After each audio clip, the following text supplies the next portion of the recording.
Sa puso ng Luzon, matatagpuan ang isang tahimik na tagapagtanggol, ang Sierra Madre, ang pader sa pagitan ng buhay at kamatayan. Kapag humahagupit ang bagyo, may isang tahimik na lumalaban. Hindi ito humihingi ng pasasalamat, hindi ito sumisigaw. Pero sa bawat unos na humahampas, ito ang unang nasasaktan para tayo lamang ay maprotektahan.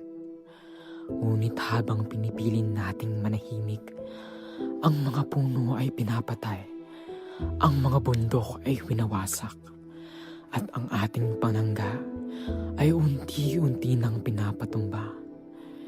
Kapag tuluyang bumagsak ang Sierra Madre, wala nang haharang sa mga bagyo. Patuloy na raragasa ang baha at ang trahedya, tayo ang tatamaan. Hindi kalikasan ang kaaway, kundi ang kasakiman ng taong bayan.